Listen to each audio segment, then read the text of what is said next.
ինչպես աս աղդոտ օրերուն, խավար օրերուն, անօրենությունով լեցուն օրերուն ապրենք աստվածաբաշխ կյանքով։ Ես եւ դուն շրջապատված ենք խավար աշխարհով, անօրենությունով, մեղքերով եւ հիմա ինչ, երկու բան կա։ Կամ ես կհավատամ եւ կմտածեմ, որ անելիք չունիմ, ես ալ պիտի երթամ at ալիքին հետ, կամ at աշխարհի ալիքին հագարակ գխոսիմ եւ հագարակ գլողամ, ասելով ոչ, ամեն բան կարող եմ ինձ զորացնող Հիսուս Քրիստոսով։ Եթե Աստվածաշունչը գխոսի սրբության մասին եւ գսե որ սուրբ կյանք ապրեցեք, մենք կրնանք սուրբ կյանքով ապրիլ։ Ինչպես մեր ուժերով, մեր կարողություններով ոչ։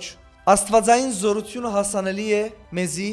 եւ աստվածային զորությունը մեր կյանքերուն համար աստվածաբաշխ կյանք ապրելու համար բավարար է սիրելիներ։ Եվ Աստված քո հետ է այս ամեն ինչին համար։ Որովհետեւ եթե քեզի ասեի քու կարողություններով ես սդախոս մեկնեի, որովհետեւ դու քու կարողություններով, ես իմ կարողություններով այս աշխարհի մեջ աստվածաբաշխ կյանքով անկարելի է ապրենք։ Աստվածաբաշխ կյանքով ապրելու համար Աստված ուղարկեց իր միածին որդին, իր արյունը թափեց, խաչվեցավ երրորդ օրը հարություն արավ, որովհետեւ ամեն սատանայի ծրագիրները քանթվին, մեղքի գաբանքները քանթվին, եւ այսօր հագարակ ամեն ինչին հասանելի է մեզի սրբությունը, հասանելի է մեզի աստվածաբաշխությունը։ Այսօր մենք եւ մեր ընտանիքները պիտի ապրենք աստվածաբաշխ կյանքով, պիտի ելանք սուրբ եւ պիտի մնանք սուրբ, սիրելիներ։ Այս ամենը մեր կարողությունով չի, այլ Տիրոջ հոգիով, Տիրոջ տված զորությունով, շնորհքով։